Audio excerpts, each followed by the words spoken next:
আসসালামু আলাইকুম। পরীর সাথে মানুষের প্রেম ৩ নম্বর পার্ট। রমেশ সবাইকে বলতে লাগলো, আমরা মানুষ আরও পরী, আমাদের জগৎ আলাদা। যদি আমরা ওকে গ্রহণ করি তাহলে আমাদের সমাজ নষ্ট হয়ে যাবে। গ্রামের মানুষদের একাংশ যখন ঈশ্বরের প্রতি বিশ্বাস অর্জন করতে শুরু করেছিল, তখন রমেশ আর তার অনুসারীদের ষড়যন্ত্র গ্রামের নতুন উত্তেজনা সৃষ্টি করলো। রমেশ মনে করত পরীর মতো একটি অদ্ভুত সত্তা মানুষের সমাজে আসলে বিপদ ডেকে আনবে। সে লোকজনকে ভয় দেখাতে শুরু করলো, তোমরা দেখছো না ইশরাত এখানে এলে গাছপালা শুকিয়ে যাচ্ছে, ফসল নষ্ট হচ্ছে, এমনকি রাতে অদ্ভুত আওয়াজ শোনা যাচ্ছে, এগুলো কিসের লক্ষণ? রমেশ দ্রুত এই ঘটনাকে বড় করে প্রচার করলো। সে সবাইয়ের সামনে বলল, আমি আগে থেকেই বলেছি এই পরীর উপস্থিতি আমাদের গ্রামের অশান্তি আনবে। যদি আমরা এখনই কিছু না করি তবে এর ফল আরও ভয়াবহ হবে। গ্রামের কিছু লোক তার কথায় বিশ্বাস করতে শুরু করলো। ইশরাতের দিকে সন্দেহর দৃষ্টি আরও বেড়ে গেল। আস্তে আস্তে সবাই ইশরাতের বিরুদ্ধে হতে শুরু করলো। হৃদয় রমেশের এইসব ষড়যন্ত্র দেখে অনেক রেগে গেল। সে গ্রামের মুরব্বীদের সামনে গিয়ে বলল, তোমরা সবাই কি এত সহজে মিথ্যার ফাঁদে পড়বে? এক ঝড়ের কি প্রমাণ হয়ে যায় যে ইশরাত দায়ী? প্রকৃতি তার নিজের নিয়মে চলে। ইশরাত কোনো ক্ষতি করেনি, ইশরাতের জন্য কোনো ক্ষতি হতে পারে না। কিন্তু রমেশ তার জায়গা থেকে বলল, তাহলে কিভাবে এসব কাকতালীয় ঘটনা হয়েছে? সে যদি সত্যিই আমাদের সমাজের জন্য ভালো হতো তবে এমন কিছু ঘটতো না। তখনই ইশরাত বলে উঠল, আমি জানি আমার উপস্থিতি অনেকের জন্য অস্বস্তির কারণ, তবে আমি প্রতিজ্ঞা করেছি আমি কখনো এই গ্রামের কোনো ক্ষতি করব না। আমি এখানে ভালোবাসা ও শান্তি আনতে এসেছি। যদি তোমরা মনে করো আমি এই গ্রামের ক্ষতি করেছি তবে আমাকে পরীক্ষা করো, আমি প্রমাণ দেব। আপনারা যেটাই বলবেন সেটাই করব আমি। মুরব্বীরা ইশরাতের কথাই ভেবে দেখলেন, তারা ঠিক করলেন ইশরাতকে এমন এক পরীক্ষার মুখোমুখি হতে হবে যা তার সত্যিকারের ইচ্ছা চরিত্রকে প্রকাশ করবে। এই পরীক্ষায় তাকে প্রকৃতির বিরুদ্ধে ঠেকানোর জন্য তার ক্ষমতা ব্যবহার করতে হবে। যদি সে সফল হয় তবে গ্রামবাসী তাকে মেনে নেবে, আর যদি ব্যর্থ হয় তবে তাকে গ্রাম ছাড়তে হবে। এটা শুনে ইশরাত এই পরীক্ষাতেই মেনে নেয়। সে মনে মনে ভাবতে লাগলো, আমি যদি এই পরীক্ষা সফল হই তাহলে গ্রামের সবাই আমাকে মেনে নেবে। অন্যদিকে রমেশ গোপনে ইশরাতের ব্যর্থতা করার জন্য একটা পরিকল্পনা করে। সে সিদ্ধান্ত নিল পরীক্ষার দিন গ্রামের কিছু জায়গায় নিজের সমস্যা তৈরি করবে, যেন মনে হয় ইশরাতের কারণে পরিস্থিতি আরও খারাপ হয়েছে। রমেশ একটি দল গঠন করলো। রমেশ তার দলদের বলতে লাগলো, আমি এই পরীক্ষাকে এখানে থাকতে দেব না, গ্রামবাসীর চোখ খুলে দিতে হবে। পরীক্ষার দিন সকালে গ্রামের আকাশ মেঘে ঢেকে যায়, প্রবল বাতাস বইতে শুরু করে। মুরব্বীরা ইশরাতের গ্রামের এক প্রান্তে নিয়ে গিয়ে বললেন, এই ঝড় থামানোর জন্য তোমার কিছু করতে হবে। যদি তুমি সফল হও তবে আমরা তোমাকে গ্রহণ করব, আর যদি তুমি থামাতে না পারো তাহলে তোমাকে এই গ্রাম ছাড়তে হবে। ইশরাতের চোখ বন্ধ করে নিজের শক্তি আহ্বান করলো। তার চারিপাশে হালকা এক আভা তৈরি হলো। সে নিজের মনে গভীর থেকে প্রকৃতির সঙ্গে যোগাযোগ করতে লাগলো। ঠিক সেই মুহূর্তে রমেশ আর তার লোকেরা গোপনে গ্রামের অন্য প্রান্তে আগুন জ্বালিয়ে দেয়। আগুন দ্রুত ছড়িয়ে পড়তে শুরু করে, আর গ্রামের মানুষ আতঙ্কিত হয়ে চিৎকার করতে থাকে। রমেশ উচ্চস্বরে বললেন, দেখছো এই পরী আমাদের সর্বনাশ করেছে, ওর উপস্থিতিতে গ্রামে ধ্বংস হয়ে যাচ্ছে, আগুনের গ্রামের সব কিছু পুড়ে যাচ্ছে। ইশরাত যখন ঝড় থামানোর জন্য নিজের শক্তি ব্যবহার করছিল তখনই আগুনের খবর শুনে সে থেমে গেল। হৃদয় ধৃত তার কাছে এসে বলল, ইশরাত তুমি কি করতে চাও? ঝড় আর আগুন দুটোর বড় বিপদ, তুমি একা কিভাবে সামলাবে? ইশরাত বলল, আমি আমার শক্তি দিয়ে দুটোই সামলাবো। আমি এখানে শুধু ভালোবাসার জন্য আসিনি, আমি এই গ্রামে রক্ষা করতে এসেছি। এটাই আমারও গ্রাম, এই গ্রামের রক্ষা করা আমার অধিকার। ইশরাত নিজের সমস্ত শক্তি প্রয়োগ করলো। একদিকে ঝড় থেমে গেল আর অন্যদিকে আগুন। চারপাশে এক অদৃশ্য দেয়াল তৈরি হলো, যা আগুনকে ছড়িয়ে পড়া থেকে আটকায়। ঝড় থেমে যাওয়ার পর গ্রামবাসী দেখে আগুনও নিয়ন্ত্রণে এসেছে। মুরব্বীরা ইশরাতের এই আত্মত্যাগ অনেক খুশি হলেন। কিন্তু হঠাৎ এক শিশু চিৎকার করে বলল, আমি রমেশ কাকাকে আগুন লাগাতে দেখেছি। এটা শুনে সবাই অবাক হয়ে যায়। সবাই বলতে লাগলো, রমেশ কেন এই খারাপ কাজ করবে? তাহলে কি ইশরাতকে মিথ্যেবাদী বানানোর জন্য রমেশ এই গ্রামবাসী রমেশকে প্রতিবিম্ব করলো? সে প্রথমে অস্বীকার করলেও পরে সত্যি কথা স্বীকার করতে বাধ্য হয়। রমেশ ষড়যন্ত্রের জন্য জানাজানি হলে গ্রামবাসী তার উপরে রেগে যায়। মুরব্বীরা বললেন, ইশরাত, তুমি প্রমাণ করেছো যে তোমার ভালোবাসা এবং উদ্দেশ্য পবিত্র। আমরা তোমাকে আমাদের সমাজে গ্রহণ করেছি। রমেশের মতো মানুষ আমাদের সমাজের জন্য বিপদ। তাই রমেশকে এই কাজের জন্য শাস্তি দেওয়া হবে। ইশরাত এবং হৃদয় অবশেষে গ্রামের সবার বিশ্বাস অর্জন করলো। তাদের ভালোবাসা এখন শুধু তাদের ব্যক্তিগত বিষয় নয়, বরং এটি মানুষের এবং পরীর মধ্যে সেতুবন্ধন হয়ে দাঁড়ালো।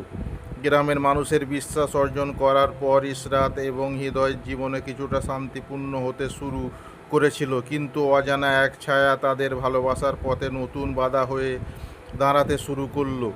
একদিন সন্ধ্যাবেলায় গ্রামে প্রবেশপথে অদ্ভুত এক ঝলক আলো দেখা গেল। আলোর ভিতর থেকে বেরিয়ে এলো এক অপরিচিত পুরুষ, যার পরনে ছিল কালো লম্বা পোশাক। তার চোখ দুটো যেন স্পষ্টকার মতো চকচক করছিল। গ্রামের মানুষজন তাকে দেখে ভয় পেয়ে গেল। হৃদয় এগিয়ে এসে জিজ্ঞাসা করলো, তুমি কে? এখানে কি কাজে এসেছো? লোকটি রহস্যময় হাসি দিয়ে বলল, আমি আসলে তোমাদের কারো শত্রু নয়, তবে এখানে একজন আছেন যার সাথে আমার কিছু কথা বলা প্রয়োজন। লোকটির চোখ সরাসরি ইশরাতের দিকে ছিল। ইশরাত লোকটিকে দেখে হতবাক হয়ে গেল। সে ফিসফিস করে বলল, রাজ। হৃদয় অবাক হয়ে বলল, তুমি তাকে চেনো? ইশরাত ভীত কণ্ঠে বলল, ও একজন পরী, তবে আমাদের সমাজ থেকে নির্বাসিত। রাজ একসময় আমাদের জগতের ভয়াবহ অন্ধকারে নিয়ে এসেছিল। ওকে পরী সমাজ থেকে তাড়িয়ে দেওয়া হয়েছিল, কিন্তু আমিও ভাবিনি ও ফিরে আসবে। রাজ হেসে বলল, এতদিন পর তোমার মনে পড়ল। ইশরাত, তুমি কি জানো, আমাকে নির্বাসিত করার জন্য তোমার পরিবার দায়ী ছিল। একমাত্র তোমার পরিবারের জন্য আমাকে পুরীর রাজ্য থেকে তাড়িয়ে দিয়েছে। রাজ গ্রামের দিকে তাকিয়ে বলল, তুমি কি মনে করেছিলে মানুষের জগতে এসে তুমি সুখে থাকবে? আমি তোমার সুখ সহ্য করব না। আর হৃদয়, তুমি যদি ভেবে থাকো তোমার ভালোবাসা দিয়ে ইশরাতকে রক্ষা করতে পারবে, তবে তা ভুল। আমি তোমাদের জীবনে নরকের পরিণত করব। হৃদয় রেগে রেগে বলল, তুমি যদি সত্যি শক্তিশালী হও, তবে সাহস থাকলে সোজাসুজি লড়াই করো। আমরা একসঙ্গে তোমার যে কোনো বাধা মোকাবিলা করব। রাজ বলল, আমি লড়ার করব, কিন্তু এখন নয়। সময় হলে আমি লড়াই করব। এই রাজ কি করতে পারে তা দেখিয়ে দেব। এটা বলে সে চলে যায়। ইশরাত রোশনির সব জানালো। রোশনি বলল, রাজ যদি ফিরে আসে তবেও শুধু তোমাকে নয়, পুরো গ্রামে ধ্বংস করতে পারে। আমাদের পরিসমাজের কাছে গিয়ে সাহায্য চাইতে হবে। ইশরাত রোশনির কথায় রাজি হলো, কিন্তু পরিসমাজ ফেরার আগে রাজ তার প্রথম আঘাত হানল গ্রামে।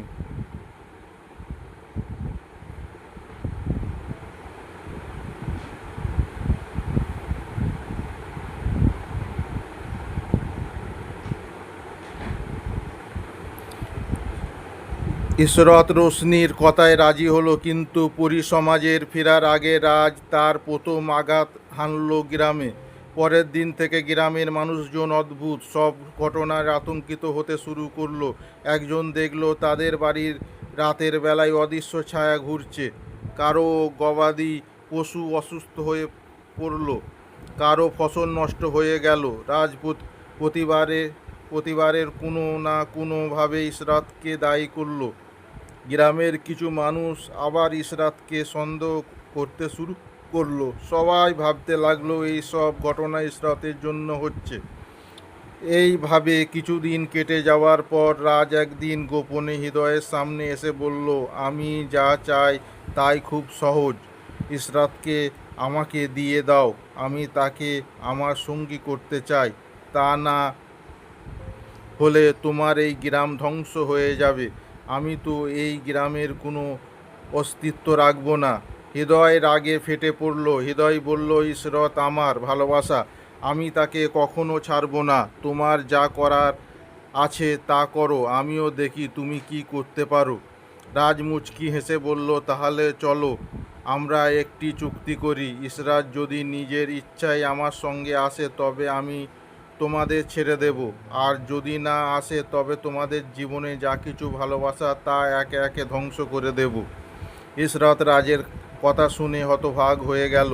সে জানতো রাজ ভয়ানক শক্তিশালী, কিন্তু সে এমন কোনো চুক্তি মানতে রাজি নয়। অন্যদিকে রোশনি পরি সমাজে ফিরে গিয়ে পরিদের সব জানালো। আয়রান সিদ্ধান্ত নিলেন, রাজের বিরুদ্ধে যুদ্ধ করা ছাড়া আমাদের কোনো উপায় নেই। তবে মানুষের জগতে গিয়ে লড়াই করা সহজ নয়। ইসরত এবং হৃদয় প্রস্তুত থাকতে হবে, কারণ রাজ এবার তাদের ভালোবাসাকে চূড়ান্ত পরীক্ষা দিতে বাধ্য করবে। এবার রাজ তার পরিবর্তে আঘাত হানল হৃদয়ের পরিবারে। এক রাতে মালতী দেবী এবং রেণু অদৃশ্য হয়ে গেল। হৃদয় সকালবেলায় দেখলো তাদের ঘরের দরজায় রক্ত দিয়ে লেখা আছে, তোমার ভালোবাসা যদি সত্যি হয় তবে তাদের বাঁচাও। হৃদয় প্রচণ্ড জোরে একটা চিৎকার দিয়ে উঠল, রাজ, তুমি যদি সাহসী হও তবে আমাকে সরাসরি আঘাত করো। আমার পরিবারের সঙ্গে এইভাবে খেলা খেলা খেলো না। রাজের এই আঘাত ইসরত আর হৃদয়কে আরও বিপজ্জন ফেলে দিল। তারা জানতো তাদের ভালোবাসা শুধু নিজের নয়, পুরো গ্রামের, এমনকি দুই জগতের ভবিষ্যৎ নির্ধারিত করবে। আস্তে আস্তে ইসরত ও হৃদয়ের জন্য পরিস্থিতি আরও কঠিন হতে শুরু করলো। রাজ যার ষড়যন্ত্র আরও গভীর করে তুলল, আর গ্রামবাসীর মনে সন্দেহের বীজ বুনতে থাকলো। কিন্তু এই পর্বে এমন একটা ঘটনা ঘটবে যা সবাইকে চমকে দেবে। এক রাতে হৃদয় এবং ইসরাত গ্রামের বাইরে বসেছিলেন। অন্ধকার আকাশে তারায় আলো ঝিলমিল করছিল, কিন্তু হঠাৎ করে সব নীরব হয়ে গেল। গাছের পাতা নড়াচড়া বন্ধ হয়ে গেল, যেন প্রকৃতি কোনো ভয়ঙ্কর ঘটনার জন্য প্রস্তুতি নিচ্ছে। হৃদয় ইসরতকে বলল, ইসরত, এই নীরবতার অস্থিরতা ভাবিক, আমার মনে হচ্ছে কিছু একটা ঘটতে চলেছে। এক্ষুনি মনে হয়ে কিছু একটা ঘটবে। ইসরত তার চারিপাশে অদৃশ্য শক্তির অনুভব করল। ইসরত বলল, আমার বিপদের মধ্যে আছি। হৃদয়, রাজ হয়তো কিছু করতে চাইছে। ঠিক তখনই আকাশের মধ্য থেকে এক প্রবল ঝলকানি নেমে এলো। সেই আলো চারিপাশে ঢেকে ফেলল। ইসরত আর হৃদয় কিছু বুঝে ওঠার আগে তারা নিজেদের এক সম্পূর্ণ ভিন্ন স্থান আবিষ্কার করলো। তারা এখন এক অন্ধকার জগতে দাঁড়িয়েছিল। চারিদিকে শুধু কালো ধোঁয়া আর ছায়ামূর্তি। এই অদ্ভুত জগৎ যেন জীবন্ত ছিল। প্রতিটি মুহূর্তে মনে হচ্ছিল এটি তাদের গ্রাম গ্রাস করতে চায়। পাশেই এক উচ্চর মঞ্চে রাজ দাঁড়িয়েছিল। তার চোখ দুটো আগের চেয়ে আরও বেশি ভয়ঙ্কর হয়ে উঠেছিল। সে বলল, স্বাগতম আমার জগতে। এই পৃথিবী আমার তৈরি, যেখানে আমি ইসরতকে বন্দি করে রাখব। আর তুমি হৃদয়, তুমি এখানে নিজের ভালোবাসার মূল্যায়ন দেখতে আসছো। ইসরত রেগে বলল, রাজ, তুমি কখনো আমাদের ভালোবাসা ভাঙতে পারবে না। তুমি এই অন্ধকার জগৎ দিয়ে আমাকে ভয় দেখাতে পারবে না। তুমি আমাদের দুইজনকে কোনো আলাদা করতে পারবে না। রাজ হেসে বলল, আমার লক্ষ্য ভয় দেখানো নয় ইশরত। আমি দেখাতে চাই মানুষ আর পরীর ভালোবাসা অসম্ভব। হৃদয় এর মতো একজন সাধারণ মানুষ তোমার মতো শক্তিশালী এক পরীর সঙ্গে থাকার যোগ্য নয়। আমি তোমাদের এই কথিত ভালোবাসা ভেঙে দিতে চাই। আমি চাই তুমি আর হৃদয় কখনো এক হও না। রাজ বলল, হৃদয়, আমি তোমাকে একটা সুযোগ দেব। এই জগৎ থেকে তোমার পরিবারকে মুক্ত করতে হলে তোমাকে এমন এক পথে হাঁটতে হবে যেখানে তোমার ভয়গুলো তোমাকে আক্রমণ করবে। যদি তুমি ব্যর্থ হও তবে তোমার পরিবার আর এই গ্রাম ধ্বংস হয়ে যাবে। হৃদয় সাহস নিয়ে বলল, আমি আমার পরিবারের জন্য, আমার ভালোবাসার জন্য সব করতে প্রস্তুত। শুরু করো। হৃদয় এক অদ্ভুত পথ ধরে হাঁটতে শুরু করলো। চারপাশে ভয়ঙ্কর ছায়ামূর্তি তাকে ঘিরে ধরল। তাদের চোখ থেকে আগুনের মতো লাল আলো বের হচ্ছিল। তারা হৃদয়কে বলল, তুমি কিছুই করতে পারবে না, তুমি শুধু দুর্বল। ইশরতের মতো একজন পরী তোমার জন্য নয়। তুমি ইশরতকে কখনো নিজের করে পাবে না। হৃদয় বলল, আমি দুর্বল হতে পারি, কিন্তু আমার ভালোবাসা দুর্বল নয়। আমি ইশরতকে বিশ্বাস করি আর সে আমাকে। তোমরা যা বলো, আমি থামব না। রাজ ইশরতকে বলল, তুমি যদি চাও হৃদয়কে আমি বাঁচিয়ে দেব, তবে শর্ত এটাই, তোমাকে আমার সঙ্গী হতে হবে। তুমি যদি রাজি হও, আমি গ্রামের হৃদয়কে এবং তোমার ভালোবাসাকে রক্ষা করব। কিন্তু তুমি আর কখনো হৃদয়ের সঙ্গে থাকতে পারবে না। বলো, তুমি কি এই শর্তে রাজি? ইশরত কিছুক্ষণ নীরবে রইল।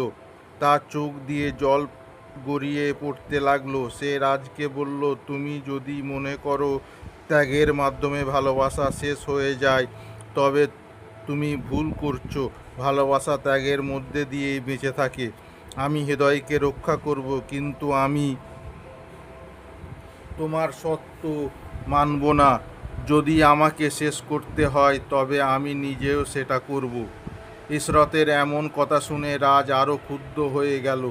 সে তার সমস্ত অন্ধকার শক্তি দিয়ে ইশরত আর হৃদয়কে আক্রমণ করতে শুরু করলো। কিন্তু ঠিক তখনই আসসালামু আলাইকুম।